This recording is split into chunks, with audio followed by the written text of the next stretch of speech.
Scions episode 285. Jake, are we recording live from the 285 perimeter like we promised we would? I'm close to it, but no cigar. Dang. Sadly, I'm just in my house. It would have been a hell of a pod to try and do.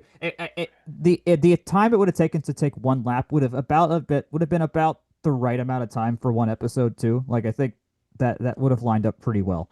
Uh, Especially but with nothing going on at the Battery today. That helps. I feel like it's no doable. rush hour traffic. It's Sunday afternoon, October 5th. You know, We don't recommend welcome. racing around 285, although that would make a crazy F1 race. Um, That'd be a it, boring F1 race. What are you talking about? it's the pothole. Like no, you don't no paving, Oh, no paving, okay. and like they got to get through Spaghetti Junction correctly. You take down all the signs. That's what you do. You take down all the signs. You have no I've idea where got the hell you are. I've That's got an Atlanta F1 like track proposal, like street race proposal. I ooh, don't think it'd be as good as certain other ones.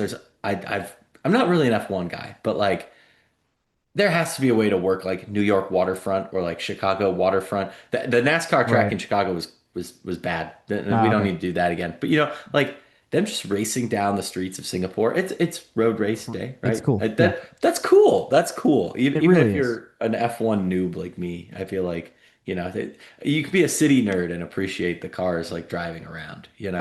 Oh yeah. No, there's something there. Um, Yeah. Anyways. the Vegas one's okay. But anyways, let's talk about some Georgia Tech. Jack Purdy here, Jake Grant here. We are without Akshay today. We hope he gets well soon. We're gonna lead with the AP poll. Tech did not play this weekend. We had a bye week. The Falcons had a bye week, so this is the one weekend all of Atlanta football can just relax. I guess unless you're a Georgia State fan who had a tight 14-7 loss to James Madison. Um, we are now 13th in the AP poll via playing zero football this week. We have climbed three Woo. spots by doing absolutely nothing. And four, we were that's right, we were 17th. Four. Yeah. Yeah. Yeah, the coaches poll jumped up three. We were 16th now three. So we're 13th in both the coaches and the AP poll. Uh, we have moved up because Texas lost very badly, because Penn State lost even worse, because Florida State lost pretty badly. Uh, so we are now the 13th ranked team. That does not put us in an automatically. It does not put us in a playoff spot, as far as I am concerned, because there's still a G5 team to get in there, G6, and so you got to be 11th to really have a real shot. Um, but we are the second highest ranked ACC team behind the Miami Hurricanes, who are number two. For my money, they're the best team in the country right now. That based on Yeah. what I saw, that first half against Florida State last night was as good of any football I've seen. Now Ohio State absolutely put the wood to Minnesota last night too, so that's why they got to keep that spot. Um, but Jake, we are in a reality right now where we are more than expected to be good against every team we play. We are in the top. We are in the exact smack, like on the AP poll graphic that On Three made. We are in the exact middle. It's like we are the middle team there. All eyes draw to us. We are right behind Tennessee. We are right ahead Missouri, and we are three spots behind our the folks out east. How does this feel? Maybe this got announced half hour ago. Where does this feel right? Because I have some thoughts of what feels right versus what makes sense for 2025, and those aren't the two of the same concepts for me. Yes. Like this team spiritually feels very similar to last year's team, but with like finishing games and Yes, or getting lucky. right, I was talking about this yesterday offline. The the combination, I think, last year of the timing of the schedule, playing a couple key games before Syracuse and I think also Louisville, you can argue that too. Like that team after 5 weeks going into their first bye does not feel wholly untalented compared to right. this one. I think statistically and in ratings systems, I think we'll have to wait to see what SP Plus comes out with today. But what did Game on Paper have us at? Like a 35, 40 In range terms of in terms just of EPA? net EPA per play, um, we are 61st. Oh wow. Okay, that's low. That's lower than I would expect. But Yes, but but 13. It feels like a team that has a ceiling of, maybe like 11 to 15 type of yeah, range. But it also feels like a year in which I have questions about some of the teams above us that are 5-0. I certainly have questions about teams near and around us that have losses already. LSU screams to Hmm. mind there. Yeah. I don't think Alabama looked particularly impressive in their win against Vanderbilt, just merely competent. Hmm. At Michigan at 15, they're 4-1, but like okay, who have they played? Right. Illinois got turned into shreds by Indiana, who Yeah. may honestly be better than 7. We'll have to see next week. They Uh, get Oregon in a 3 versus 7. That game will oh tell boy. us I'll tell us a lot. something Yeah. something there. Yeah, but like I don't know. I think if you just blind resume compared some of these teams, I think you'd have Florida State, even though they have 2 losses, but a Virginia, probably a ranked Louisville if they had a different logo on their helmet, right? Like it's Yeah. just a strange year. I feel like Ohio State, Miami, pretty confident they're good. Oregon, Indiana, let's see what happens this weekend, but maybe. Is Penn State a paper knee lion? Yeah, that might make me Yeah. feel different about Oregon, depending on how this week's go. This week's Right. goes. Texas, maybe a couple close wins there. Pretty convincing against Mississippi State. I'm just not convinced that anyone other than Ohio State and Miami are all that good yet. Like it's just a Yeah. wide middle. And there's a lot of tests to come, like that of the available test games that have happened. Like they've cleared some of Yep. those bars already. So that's for only being 6 weeks into the season. Like that's part of it. A&M is. I mean, Yep. A&M did beat Notre Dame. They've got that on. They've got that on their resume. They did. They were good in that game. Oklahoma handedly dealt with Auburn, so that's a good thing for them. I mean, I was fully anticipating Vandy was going to pull one over Bama this week, and Bama kind of turned into classic Nick Saban Bama, where they just run the hell all over you and don't let you be relevant in the second half. They got better. Both teams They played were good. just really effective. Like they Yes. weren't dominant though, I feel No. like, right? Is that I don't know if Not that's a distinguish that I don't know if that's a difference without a distinction though. You know what I mean? they weren't dominant for the whole game, that's for sure. Because Pavia made a couple mistakes that gave that game to Bama, that's for sure. So I wouldn't call them dominant per se. Because if Vandy is like actually playing well inside Bryant Denny, something's up. Um, that's what happened. Texas Tech, it, there's the big that's what the Big 12 of it all still gives them like some like, are we sure about this? But they're ranked ahead of Georgia, which I like. And Georgia's ranked ahead of LSU by only one. I feel like it should be more. Tennessee's at 12 right now. If you put Georgia and Tennessee against each other, which we did already see that this year. I'm glad they're close to each other in that regard. Um, so we'll see. Virginia moving up to 8 to 19. That's cool to see. But they seem like that was a big thing this week. Is they seem Th- legit. They're They they're seem not legit. good enough to not be in one of these situations again though. Like if Louisville doesn't have Miller Moss do a couple very similar, a couple very silly things, Louisville wins that game and we're talking about how, oh yeah, Virginia's like a 25-30 team and Louisville Something like like that. sneaks Yeah. into the bottom of the rankings because they have no losses. Like that. Yeah. And that's where I think the powers that be, the ACC is very confusing, right? There's not a ton of Always. tested teams yet. Clemson being meh. Well, they did beat North Carolina pretty handily, but you know what I mean. Clemson being meh, Bill Belichick being a big dud. Like Yeah. those narratives spill over into polls and rankings and Yeah. things like that in this talking economy. You can tell it's a bye week because we've talked about the AP poll for the first 10 minutes of this Well, pod. I'm about to pivot this Like into the tech context, but keep going. yeah, but like it just seems like no one knows what to do with most of these teams. It's like a sure, put them there type of poll Right. everywhere below Miami. And Yeah. and maybe Oregon or Indiana. Like I said, I think both those teams could potentially be good. I'm not convinced Oklahoma is bad. I'm not convinced that A&M or Ole Miss are all that good, but like you got to put somebody somewhere, right? And right Right. now those are probably I'd say pretty reasonably discerning top 10-ish, and then after that you get into teams that are good but flawed and have good records, right? Yeah. I Yeah. think Georgia Tech could be a part of that. That's the So big thing. Is there's plenty of flaws to go around in college football. There is the clear yeah. de facto. These are the best teams. Pretty just rest on Ohio State and Miami, and maybe Oregon. We'll see what happens. That's it. Like that's it. Last year we did like it felt like okay, Oregon was the clear number one for a while.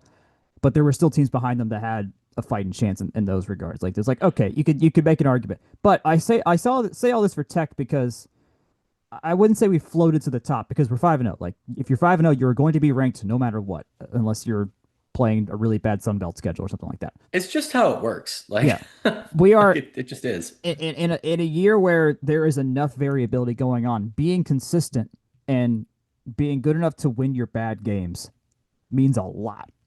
And Tech has been Hmm. good enough to win our bad games.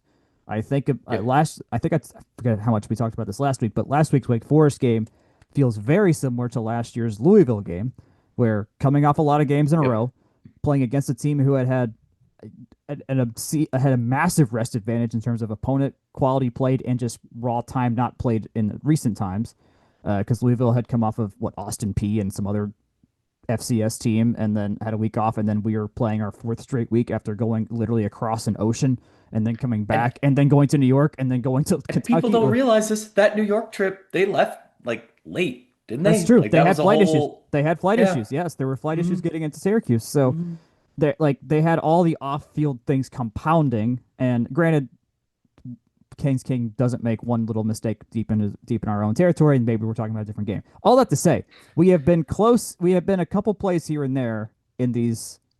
Okay, there's a lot of things off field giving us not going our way that we found, at least against Wake Forest, we found a way to win.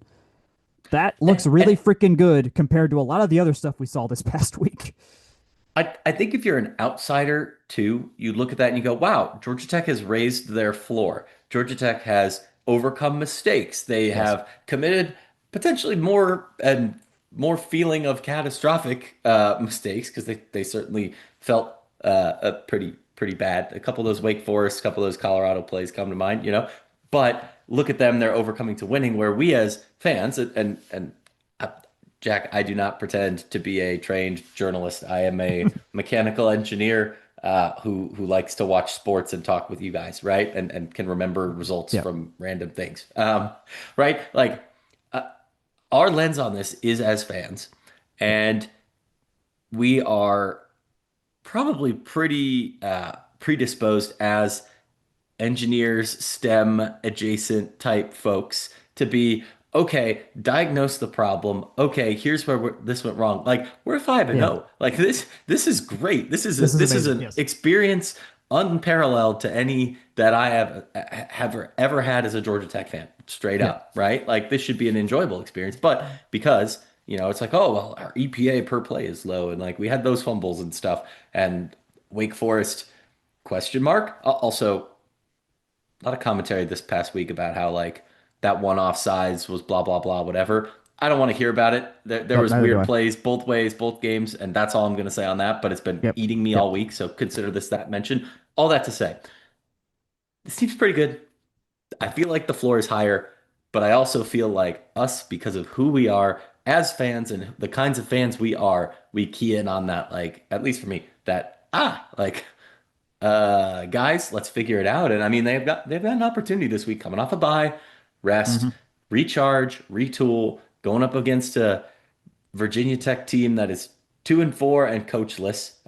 Yes. Brent with three letter last name in Blacksburg got fired after a comically bad start. I thought it was kind Yes.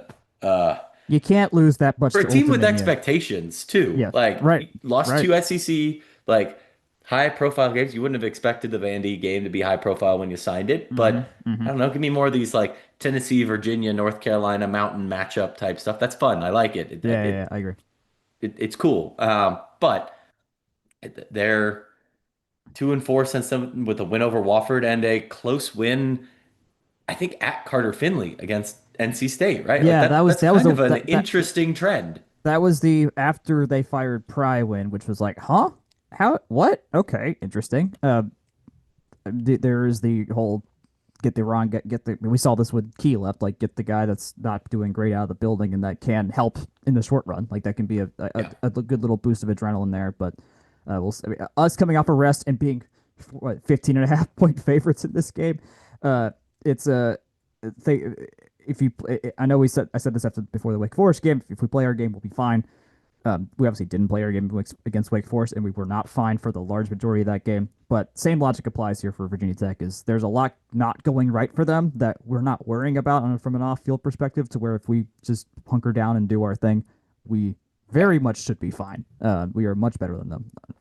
And that's the thing too is like not that I think like, oh, like Wake should be ranked, but they went on the road and won at Lane Stadium for the first time in 40 years, which I think is Whew, not not necessarily nothing, but it's very interesting. I feel like it's pretty rare to see a data point where the team you played last week plays the team you yeah, play next right. week while you have no additional priors on your Mm-hmm. own team. Yeah, And Wake scoring. Jack, have you looked at the box score yet? not for the Wake game. Okay. They scored three in the first, Okay. 21 in the second, Whew. three in the third, three in the fourth.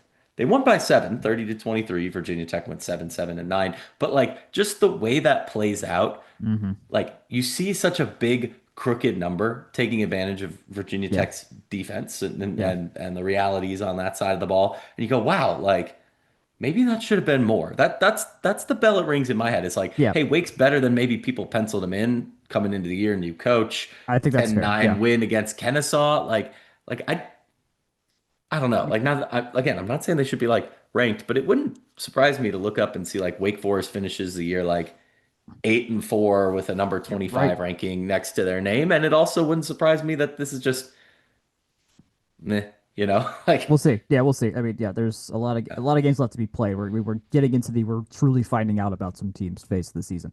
And hey, Wake winning is good for us. I mean, I was rooting for Florida State against Miami just purely out of ACC conference standings reasons. Uh, there's Boston College being bad isn't helping us.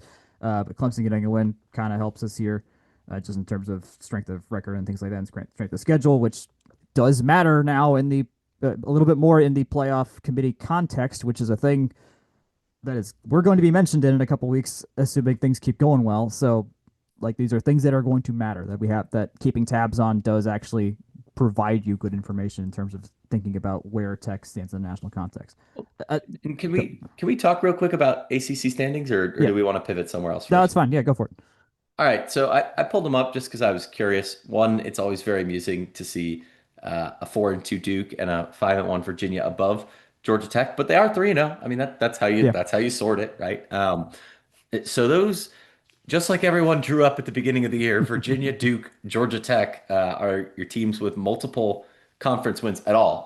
There are several teams with multiple conference losses, but everyone else is either 1-0, 1-1, or has a losing record in conference. mm, So just kind of taking the quote unquote, undefeated type teams. It's the three teams mentioned, Miami and SMU.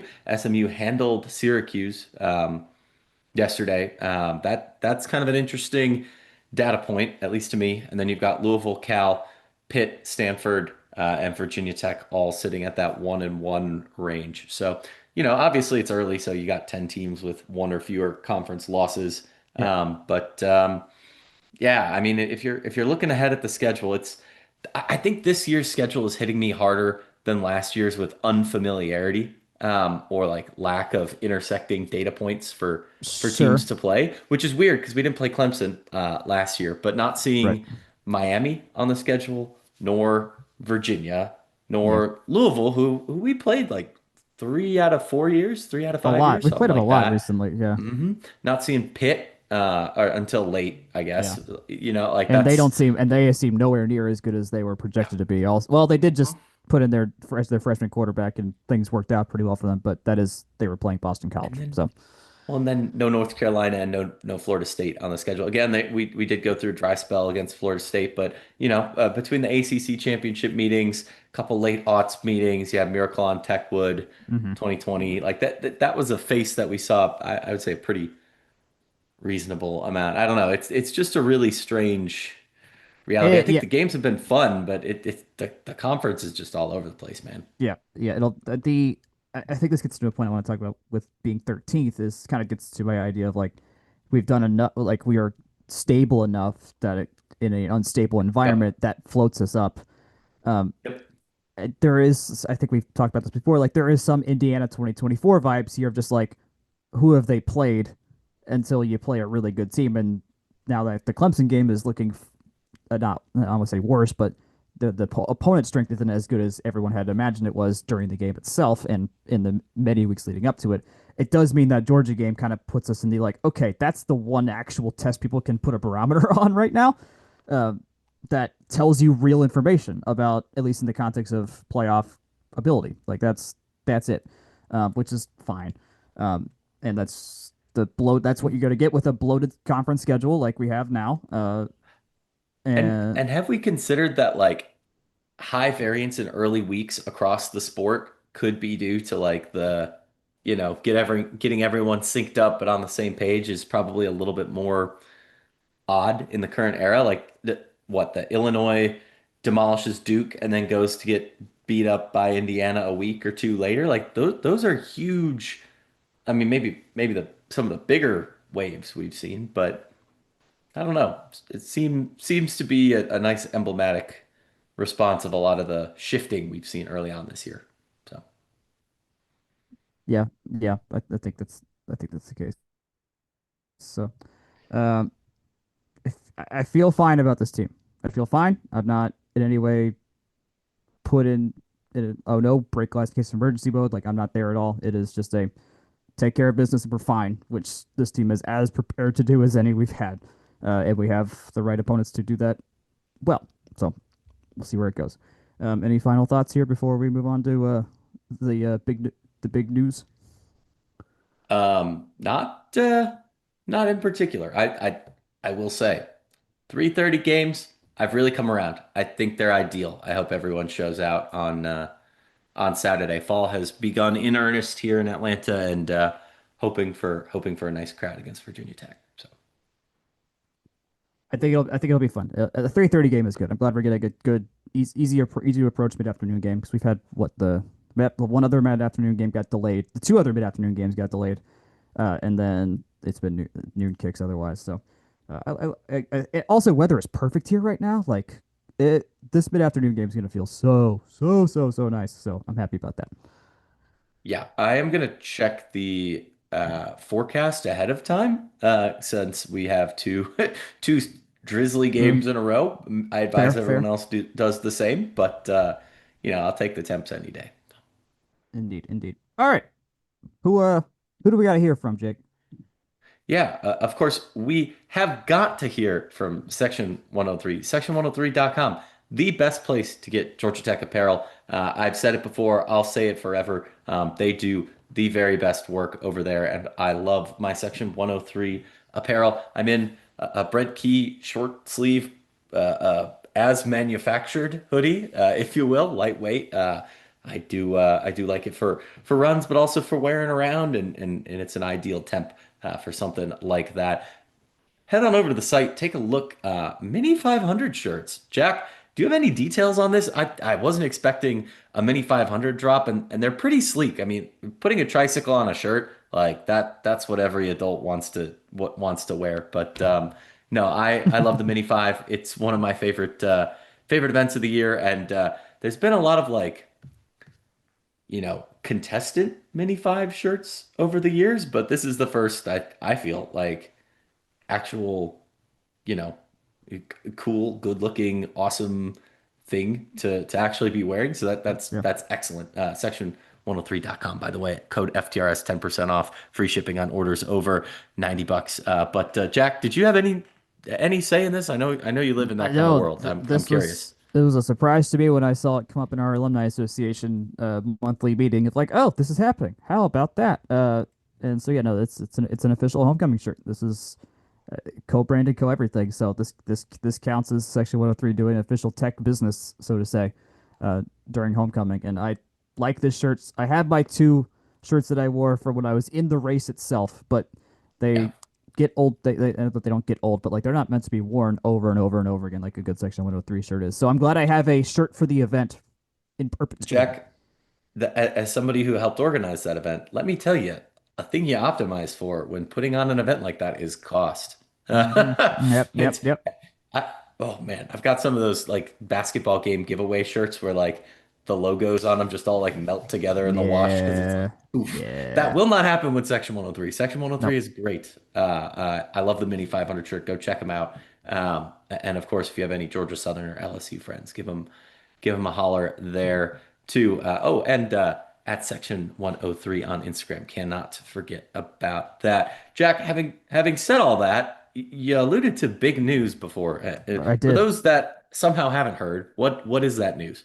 The big news is that this is now the final year, final contracted year where Adidas will be the apparel and uniform provider for Georgia Tech Athletics.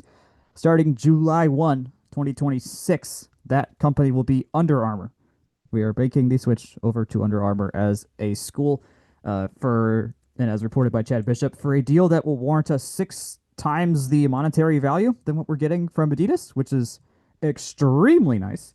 Um, I think there's been, I'll start with there's been complaints part of this Adidas phase for a while. This has been a calling card for a long time, and part of why Section 103 exists in the first place too, is that Hmm. there was minimal, high quality, good apparel for Tech fans to wear that they actually wanted to wear. Could you get a good uniform off the rack? Not until recently. Um, Hmm. could you get a shirt that just looks clean and sleek that just worked for any occasion? Not really.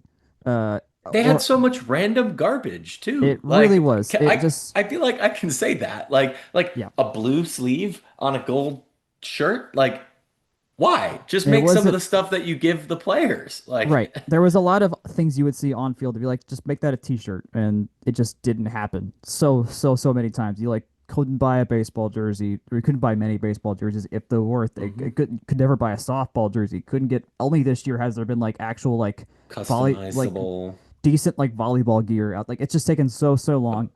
And I think it's more than anything, it just spoke to how Adidas prioritized tech. I think you can read between the lines there and see like here's the amount of effort they were giving tech in terms of like here's the quality of product you can get. Like you can kind of make a pretty good one-to-one distinction there. And it wasn't great.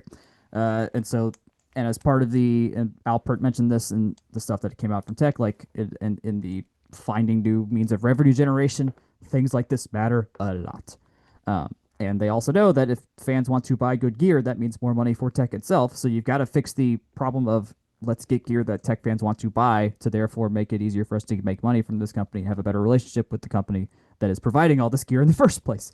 Um, It Jack, it feels like selling beer in the stadium. It's like common sense, you know? yes, Like it is. It is. obviously Yes. you want to like make sure people are imbibing safely and Hmm. Hmm. enjoyably and not, being a pain to people around them. Like this is that has all those concerns. This is such a slam dunk, and it's going to sound like historical revisionism to say this now. I kind of wanted Under Armour in the previous go around. I don't think we Okay. would have gotten quite the um, forward-looking deal that it seems like has Yeah. occurred in this case. I know that they've talked about like true NIL opportunities and things Hmm. like that. So maybe it's an opportunistic move and like, oh gosh, like yeah, finally teaming back up with them after what 30 years, I think, 30 years. Yep. 30 years. is probably a fortunate combination of timing and circumstance and things like that. But like Under Armour makes pretty good product. I like Yeah. not being with Nike because there might be some focus on Georgia Tech and yeah, sell the goods, right? Like if you make Exactly. something that's good in gold, that's good in white, that I mean uses some of the many rich logos and traditions and things like that that we have, like Hmm. it's clear to me based on what new designs kind of are bubbling up already. Hmm. Recent home field launches, Roback being signed, things like that, that Yep. the Institute is being more open to stuff Yep. like that. And I will always be Section 103 #1 kind of guy, but like having more stuff out there is good. And Yeah. until Steven starts manufacturing baseball jerseys, like you gotta go somewhere else for that, You or do. football jerseys or You do. whatnot, I right? want to. I do. I Like, want to note the other schools that Tech is joining because Under Armour is not like a massive college school right now. Like Adidas and Nike have the big bulk mhm. of everybody. Russell kind of not really in this ball game right now. But the other schools are Maryland, Northwestern, Notre Dame, the Navy, Utah, and Wisconsin are the main ones that are listed in the press release. And that's not a bad list at all. Notre Dame has looked clean for a long time. There's lots of very good Notre Dame merch out there that has been out for a long time. So Under Armour has had And a good track record here, I'd say. and a really, really hideous pair of shoes that my dad keeps in his closet that are green and metallic gold. Oh man. Maybe don't do that, but Yeah. anything else is fine. In terms of what this means, oh, also this is a 10-year deal. 10 years we're going to be here with Under Armour. I do want to read this out of the press release, which I think kind of speaks to the here's why this is happening with Under Armour, not with Adidas. So the quote from the release. Georgia Tech fans can look forward to an increase in Yellow Jackets apparel and accessories in the retail market, while Tech student athletes will have opportunities to have hands-on involvement in Under Armour's innovation and design processes, which will lead to personalized product solutions as well as exposure to business functions in the apparel, footwear, and fashion industries. The partnership goes beyond athletics. It includes an institute-wide partnership to advance Georgia Tech and Under Armour's shared commitment to innovation. End quote. Uh, Basically, like how this reads is Tech will be more involved in all the processes here, which I think is very nice. This is not just Adidas just sending us stuff and said, "Good luck, have fun." I will, yeah, Yeah. like I don't know if that's what they were actually doing. I know Tech had some involvement here. Like we know, like the gray uniforms were something the students wanted or the players wanted for football this year, and they got I think that's cool for them, and they get to enjoy and have a game in it. That's cool. That's all great. All that to say, it does seem like Under Armour is much more committed to like, okay, they're going to do this with you. Like this is a partnership. This is not a just merely financial transaction where we're just getting cash for making uniforms. This is a no, we're going to do this thing together. We're going to try and improve both of our companies at these. I say company, Tech's not a company, but both of these entities at the same time going forward, which is cool because Tech has a lot to give in this world. Like I mean, this is not Yep. something we are unfamiliar with. We are one of the oldest schools out there. Uh, this is let's go. Let's have history corner with Jake and Jack. We were first Under Armour's first collegiate client. Like this is there's a big full circle thing here happening here. Like without us sending them a big old check for some original Under Armour gear, like this isn't happening. So there's a cool thing there. So there's some like okay, a lot of Under Armour stories written with Georgia Tech, which I think is that's a thing that we like to do as tech people is like keep there's a loyalty aspect that I think matters for things that we do, and so Yep. this inherently just like from a like oh this feels nice that aspect I Well, like a lot. and I think that's what like kind of soured some folks on Adidas is there were all these promises made, which sounded cool and good Yeah. at the time, and maybe a portend of a coaching tenure that came a little bit later. But like all Hmm. these promises made, not a lot of delivery, right? Like and that it cuts both ways, right? Like Yeah. you got the loyalty and you also got the like apathy or antipathy that are hard to antipathy. Wow, Yeah. English is hard. That it's fresh, it's different. Yeah. Like that's great. Yeah. I think it, you know, it Yeah. if the school is still making money and we can buy stuff, like that's what you need, right? Yep, yep. That's good. That's good. I'll know. I'll do a pro for the Adidas era, which is I generally like the uniforms across the board a lot better across sports here. Softball had good looks. Baseball had their classic good looks. Football had I think a very good look in the last 3 years. The gold was very metallic, maybe a little mustardy for my taste, but it was a pretty well liked look across the board. Um, the first set from the Jeff Collins era, I thought had the gold really well, and I thought it used it well, and had there was some tech flair in it because it was had like the I was gonna say stingers. the stinger stripe thing was okay and a little Yeah, like it was flecking in the number was all right. that was Like, good. The nameplates were disastrous, but that's fine. Uh, so there was definitely positives there in terms of like what they were wearing and things like that. It was better than the four shades of yellow on the Russell jerseys between the helmet and the pants and the shirt. So that problem got fixed and whatnot. Also, there was a COVID thing, so like the supply chain issues got weird, and that affects everybody. And I don't think that's worth knocking Adidas on. I'll mhm. have to say, Ryan Alpert's trying to find the money. This is another way to go find the money. He is doing his job verbatim by doing a deal like this.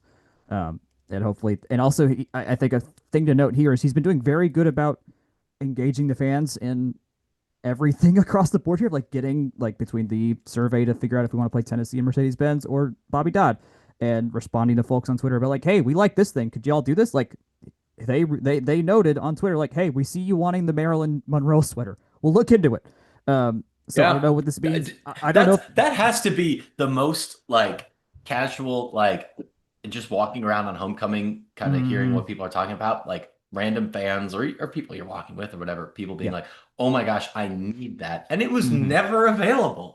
No, Like yeah, no. football and baseball jerseys are one thing, but like that's something you can wear for any occasion if you want to throw on It's so good. something tech Yeah, and nice looking and yeah, like just blows the mind, yeah. but And there's but you no know yeah. if I was gonna say Good. if he wants to do some real listening, I look forward to seeing him cut the ribbon on Juniors 3 across from Tech Tower Lawn. There's a parking lot just screaming for a nice diner right there, Oh but boy.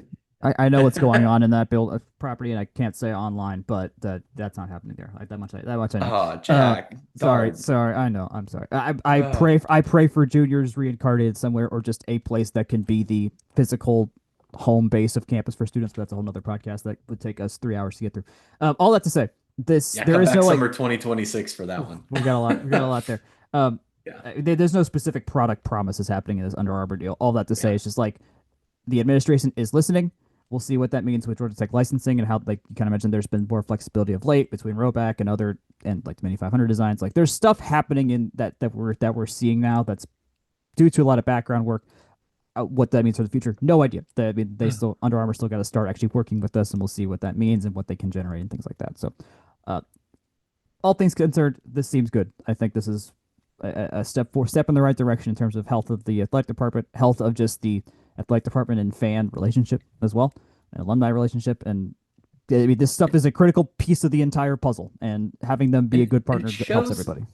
it shows that they're thinking about this kind of stuff, right? There's Mm-hmm, not a mm-hmm. complacency there, and like Yeah, it's one yeah. thing to be like, oh yeah, we're selling the naming rights to the field, or there was some other thing that came up recently. I mean, maybe no, it was the Converse going away when the Adidas deal was signed. Like things where it's just like shunk Oh, I'm shunk. glad you Those brought that are up. those are things that are hard, right? But Yes. just reevaluating a uniform apparel provider if it's not like Georgia Tech founded Adidas, right? No, Like no, yeah. I'm like glad you brought that up you name because it, boom. in theory, this could mean that Buzz could get his chucks back. We don't actually know if this is the case because Converse is owned by Nike. Uh, so I don't know if, or we don't know if Under Armour is like willing to, like, because they do shoes as well. We don't know if they're going to be like, yeah, we'll let Buzz wear those because Adidas made it part of the contract. So that kind of broached It's a that made that really lame negotiable. thing to make part of a contract, It by the was way. so But dumb. It's so I have no problem saying that that was really dumb, but that was dumb. So hopefully that is something that maybe they fight for. I don't know. I have no clue. I have no background information. But all that to say, as people who, as considering my day job literally orients around the traditions of the school and as the things we care about, there is only one pair of shoes that is canon to Buzz's legacy, and those are the black Chuck Taylors. So I do indeed hope that those return on July 1st. We'll see if that actually happens. Okay. Any other remarks here on Under Armour before we actually talk about sports that actually happened this weekend? nah, let's roll on. I think we said what we need to say.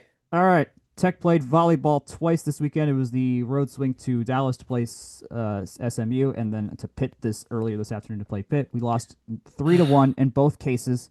The SMU game we went down 25-19, and then fought well in the second set 29-27, and then got pretty easily beaten sets 3 and 4.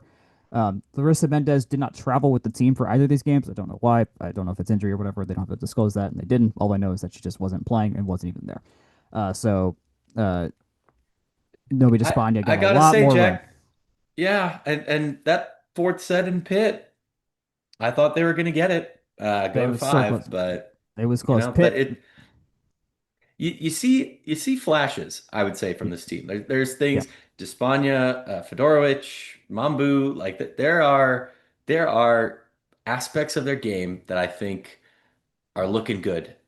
yeah, I yeah. think Garibaldi had some Garibaldi had a key, career like so good good today. good So pitch positioning type game. And I don't know if that makes sense, but like it seemed like she was in the yeah, right place at the right time a yeah, lot. I think, Olivia Babcock's going to hit 400 against you. Blair Bayless hitting 430, right? But outside of that, yeah. like Pitt Not wasn't much. super super effective, and No. Olivia Babcock is what, the best player in the country? Like Yes. Yes. like that's life. I think Tech was pretty good from the line, led by Anna Fedorovic. Yeah. Um, that's a decent spot to be living in, but you also give it back with 9 service errors, but it's offset by 9 from Pitt. So like, does that really matter? I don't know. Yeah. I think my upshot is I don't think I missed anything by writing our shot sheet in the first 2 sets, and I think Georgia Tech played pretty competitively in in They in did. the in the third and the fourth, and it's almost Well, emblematic of where this team is at. I think they're Michelle challenged a couple really key plays that she had a did. She keen did. eye. I think the team again looked like it was positioned a little bit better. I think attackers weren't perfectly clean, but it's a pretty young team. I don't know, Yeah. Jack. I'm feeling better than I was this time last week, despite the loss. And I know I that's probably a little weird of a No, take. I am too. SMU game, I was worried they were 11th ranked in the country. I was just worried that this was going to be an 0-6 set weekend, and it just wasn't going to be. It was going Hmm. to look bad.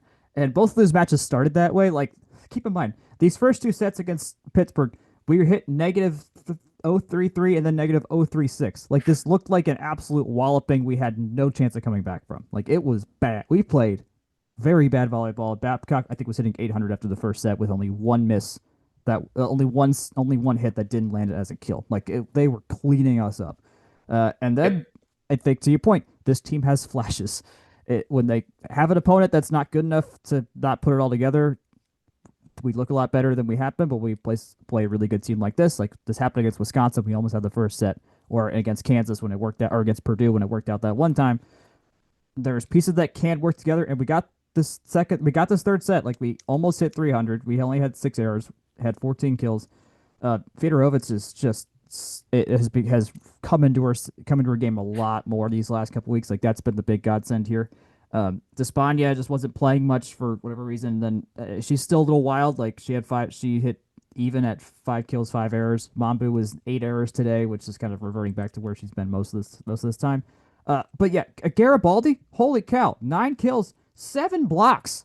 That's not Yeah, we what yeah, what the hell? we need her in this block and rotation more if this is what it's going to be because Yeah, this has been a glaring hole in Tech's just rotation in general. everything. We've been Yeah, incredibly ineffective in block positioning, and yeah. you know you send two or three and you still don't get the block, and then your defense is full of holes behind it. Hmm. Like that's the Georgia Tech of the last couple of years, Yeah, right up at the net, and Garibaldi played pretty good.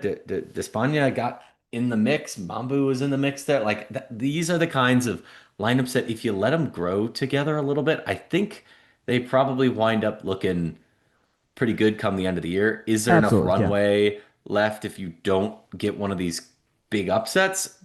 I don't know, but like if you can handle North Carolina, who's been pretty good, if you can, take advantage of a Louisville Stanford type opportunity, the season's not over. Like you get a no, little bit that's not better over. at side out and not letting them go on little runs, and Yeah, that's how you flip a match like this. Well, at least not playing like the first two sets, but yeah, it's also hard to win when you give two two sets away that you're not looking so good, you yeah, know? yeah. There's the floor of this team is still very low by our standards. Like Yes. hitting negative in a set came very rarely, if ever, with this old team. And now it's like you kind of can see it happening against almost Jack, anybody.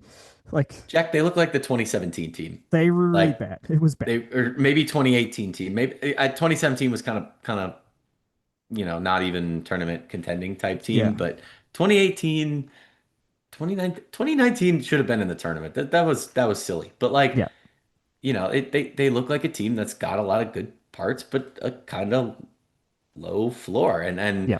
if the lineups can adapt to that, if the team can learn to lead together, we got enough or a proven enough staff that like I think you got to give them the rope to play Yeah. around with here, but Big it's thing today tough. also, yeah. That third set, Garibaldi went just all the way off. She had 4 kills and 3 blocks in that set, so 7 points that gave us a very big. We were up 5 in that set, and we were able to close it out, which was absolutely massive. I think Yeah. of note our reception has gotten better. Velas gets targeted the most, only one reception error today.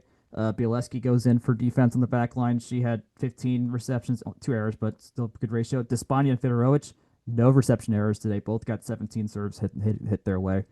So we're doing that. That was the thing where like there was a lot of backline issues, and also just wasn't much consistency back there.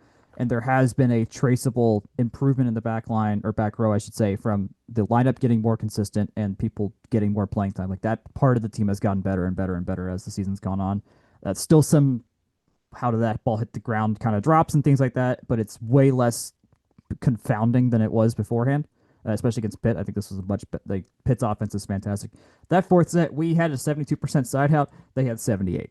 So Pitt is that kind of team that can just out muscle you also in a set when you're playing really well. We were playing well, had it at 23-23 in the fourth set, and then just could not finish it off. So we are, this is sucks. We're below 500.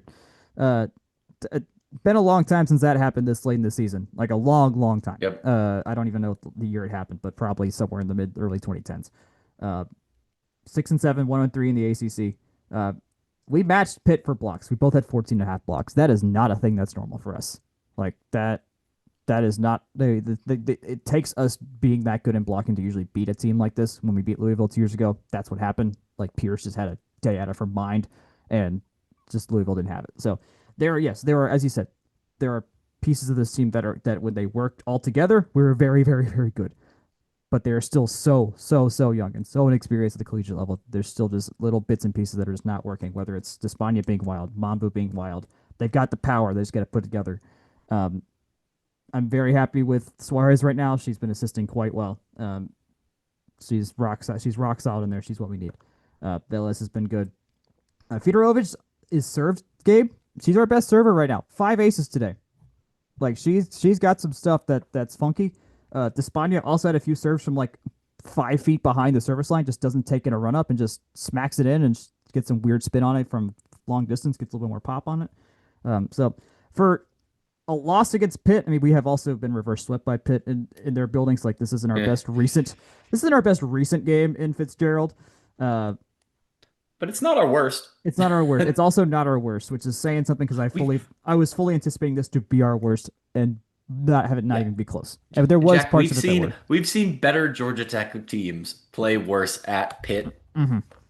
in recent Yes, years. we have. I think Yes, that's probably a good way to sum up like you yeah, want the win, right? I didn't expect the win, but like, that's yeah. And yeah. also, Jack, I think I can get us a last time we were this deep in a season with Oh, a great. Yes, please losing do. record if you give me like a couple minutes just to do some scrolling, but TBD. Well, Let's see. what I can't what I can note is that a 3-1 win like this was only a 18% chance of happening. We were had a 70% chance of losing in 3 sets according to Evolve. So we definitely got into a more unlikely state, which is cool. Um, like that a lot. It's Louisville and Hooray! Stanford play today.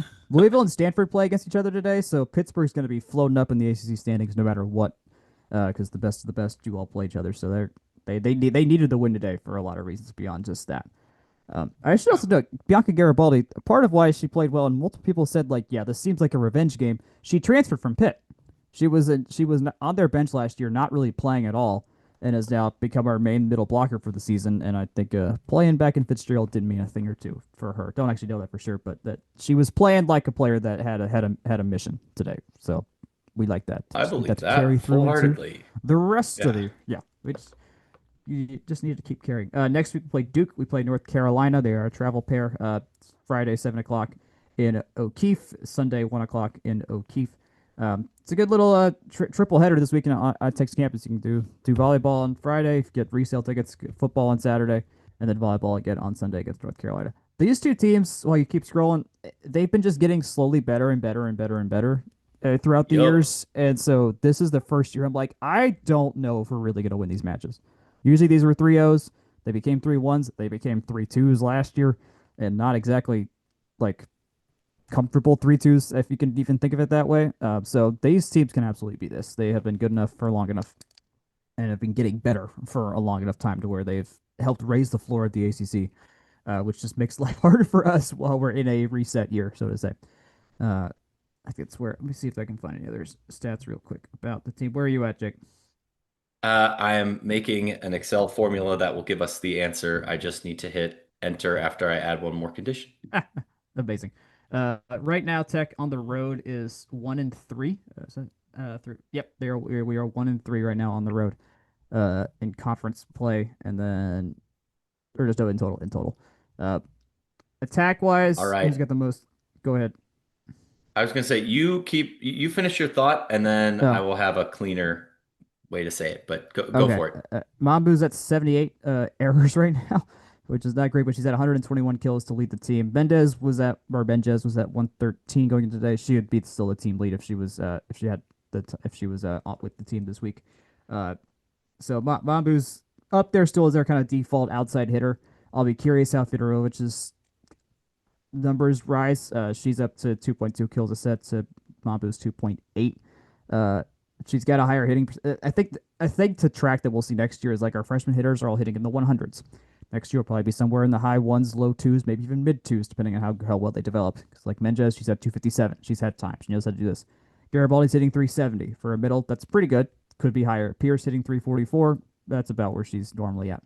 Um, Ace wise, Garibaldi's at 12, Mamba's at 14, which is good. Vero, which is at 8 after the 5 today. Very nice. She'll get up there. Dig wise, Velas is at 196 or about 4 a set. Suarez is about 2.2 a set. So our digs are not all coming from our back row quite yet, but Fedorowicz at 1.6 getting better. Bielewski at 1.4. That number's been climbing. So it's look we things are looking better and better and better. Uh, I think overall, so pretty good. That was within our largest. That was the sec. That was our largest road crowd we faced all year at 2,800 folks there at Fitzgerald. All right, where are you at?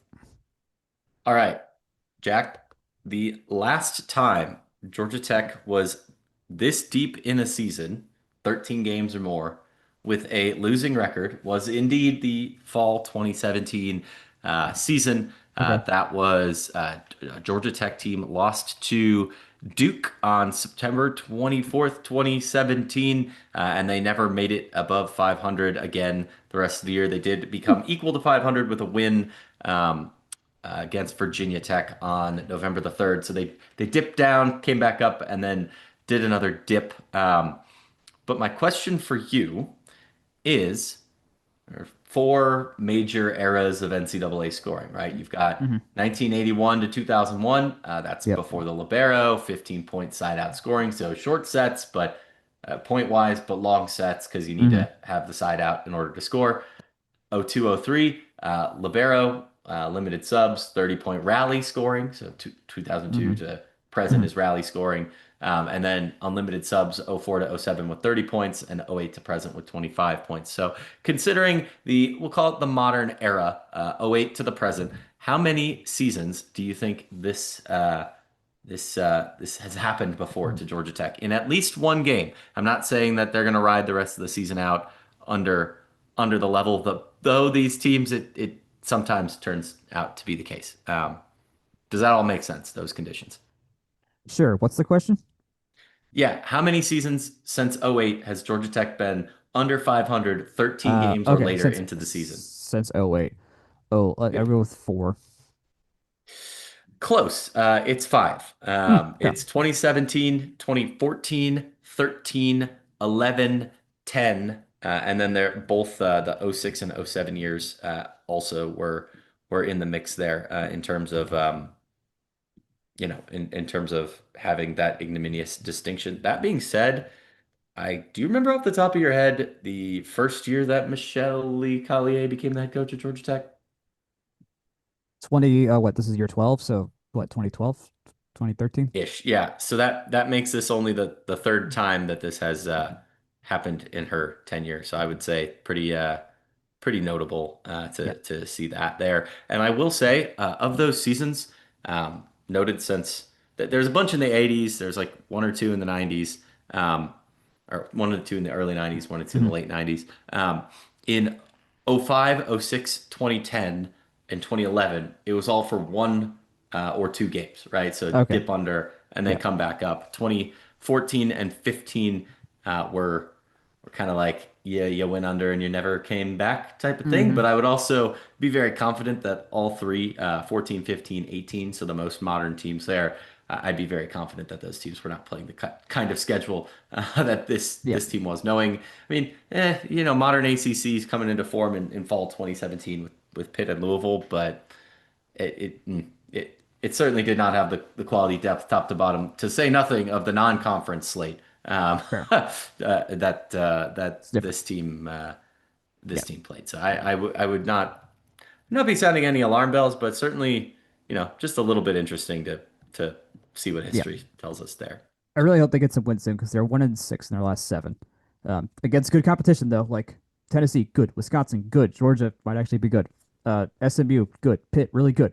Miami, good. So they've played a lot. This has been a very brutal part of the schedule, and they're paying their dues. That's for sure. But they got winnable games ahead between the Carolina. They play all of the North Carolina-based teams in a row over the next 2 weeks. and before they'd have a West Coast swing and then the Virginia schools. So over 500 is doable. I still think it's doable because, as we said, the pieces are there. It's just a matter of putting it all together and see how much they can develop Yep. during the season. See what happens. That's all I've got here. Yeah. Yeah. And that 2014 team, that was, yeah, like we said, Michelle's first year. This is and also, yeah, again, not a guarantee that they just sink into the mud, right? Yeah, this is a historical aberration on a young team against a hard schedule. So yeah.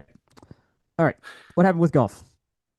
yeah, so hardware news, good. Albert Hansen, individual title winner at the Ben Hogan Collegiate Invitational over in Texas this past week. He finished in a five-way tie for first and went to a playoff to decide it. I believe that five-way tie was at minus one under, but I'd have to go pull that back up from my notes.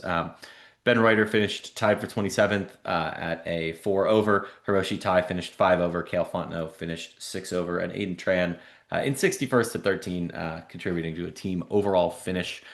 In seventh place. That being said, there was a four-way tie for the lead, and they were only four strokes off the lead, so it was very crowded at the top. That should Hmm. really be what I'm trying to convey with all this. Cale Fontenot over multiple days of competition being tied for 34th really was not that far behind Albert Hansen in the grand scheme, much as Georgia Tech was not all that far off of Virginia, North Carolina, Texas, and Vanderbilt on top of Mm-hmm.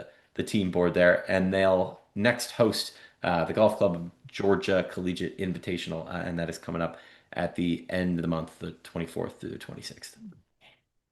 Beautiful. Good for Albert. That's nice to have a. If it's, I think this is our first individual win since Hiroshi in the national championship a couple of seasons ago. So that's a good, nice to have.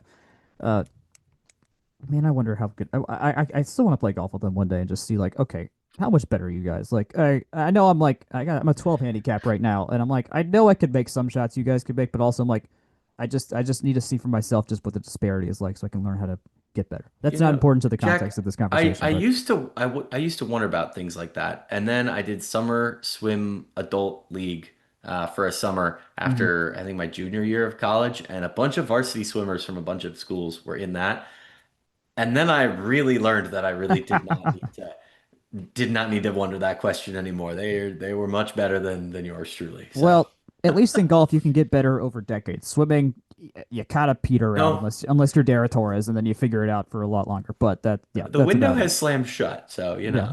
it was fun while it lasted. But Let's go to anyway. cross country. We had what the tech. We had the tech invitation. Oh, we had our own home meet here this week. What happened here? Yeah, so I would not say that it's the stiffest competition. I think Tech, Chattanooga, Mercer, uh, Georgia State on the women's side, Emory. After that, it's a collection of a lot of D2 and places that I'm learning exist. But Tech did go one, two, three on both sides. Pretty dominant team showing, as you might expect, just given the lineup there. Mhm. I think that means it's both the men and the women's second victory in an event this year. So that's good. But again, Nice. not necessarily the stiffest of competition. Individually, on the men's side, Taylor Wade, Matt Castronovo, and Joey Sandel are those top three finishers. On the women's side, Caitlin Thomas, Claire Shelton, and Lottie Chappell went one, two, three there as well. They'll next be in action in Tuscaloosa on the 17th at the Crimson Classic. Sounds good. There. Okay. Swim and dive. What they've got their Emory dual meet coming up at the end of the week. Men's tennis was Yep. out in Auburn at the Battle on the Plains, which is a name we made fun of last week. Uh, you say meh on the shot sheet, so I assume it's just like they played and that's all we need to know. Yeah, they played. Don't really need to know too much more than that. I flipped through some results and they were kind of and it wasn't the full team either. So let's not dwell on that. ITA Southeast Regionals will be up the 8th through the 13th for them and the 16th through the 20th for the women. I believe the women are going to carry and the men are going to Lake Nona. It might be the reverse. Either way, not at home, I guess is the moral of the story there. So. Got it. On the golf side, Devin Stanton is back as an assistant for Bruce Hepler's squad. He was here sometime before. He used to pitch for the baseball team and then was on the golf staff for 5 years and is back with the team. So that is very cool to see. Beyond that, I think that's it for the main stuff. We got We're playing football at home this Saturday. So if you happen to find any of us out and about on Tech's campus, say hi. I still have Rumble Seat stickers just in my wallet, just in case I find one of you find people. So we're around. You can find us. And then we got homecoming in a couple weeks, and that'll be a whole lot of stuff going on. This will be really fun. I think that's it.